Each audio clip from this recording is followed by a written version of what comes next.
விழுப்புரம் மாவட்டம் விக்கிரவாண்டி இடைத்தேர்தலுக்கான தேர்தல் பிரச்சாரமானது நேற்று மாலையுடன் நிறைவடைந்தது. விக்கிரவாண்டி தொகுதியை பொறுத்தவரை 2 லட்சத்திற்கும் மேற்பட்ட வாக்காளர்கள் இருக்கிறார்கள். அதே போல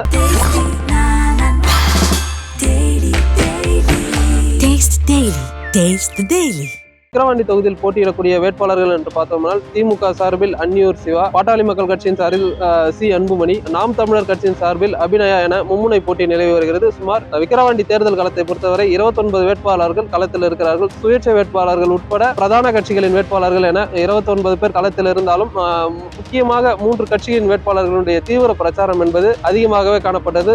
குறிப்பாக அமைச்சர்கள் உட்பட முக்கிய கட்சிகளின் தலைவர்கள் அனைவருமே இந்த பகுதியில் பிரச்சாரம் மேற்கொண்டார்கள். இந்த பிரச்சாரமானது நேற்று மாலையுடன் நிறைவடைந்தது. குறிப்பாக பார்த்தோம்னால் விக்கிரவாண்டி தொகுதியில் இருக்கக்கூடிய வாக்குச்சாவடி மையங்களில் 41 வாக்குச்சாவடி மையங்கள் பதற்றமானதாகவும் அதில் 3 வாக்குச்சாவடி மையங்கள் மிகவும் பதற்றமானதாகவும் அறிவிக்கப்பட்டிருக்கிறது. அதே போல அந்த பகுதியில் மட்டும் சிஆர்பிஎஃப் காவலர்களும் அதே போல தமிழ்நாடு காவல்துறை சார்பில் சுமார் 2000க்கும் மேற்பட்ட காவலர்கள் பணியில் ஈடுபட்டு இருக்கிறார்கள். தேர்தல் நடைபெறும் என்று தேர்தல் பணியில் ஈடுபடக்கூடிய பணியாட்கள் பார்த்தோம்னா 1000க்கும் மேற்பட்ட பணியாட்களை ஈடுபடுத்தியிருக்கிறார்கள். அது மட்டும் இல்லாமல் மாற்றுத்திறனாளிகள் என வருபவர்களுக்கு சிறப்பு ஏற்பாடு, குடிநீர் வழங்குதல் போன்ற சிறப்பு ஏற்பாடுகளும் வாக்குச்சாவடி மையங்களில் நடைபெற்று வருகிறது. அது மட்டும் இல்லாமல் நாளை நடைபெறக்கூடிய தேர்தலுக்கு இன்று வாக்குப்பதிவு இயந்திரங்கள், தேவைப்படும் பொருட்கள் அனைத்துமே விக்கிரவாண்டி வட்டாட்சியர் அலுவலகத்திலிருந்து வேன்கள் மூலமாக அனுப்பும் பணி தொடர்ந்து நடைபெற்று வருகிறது.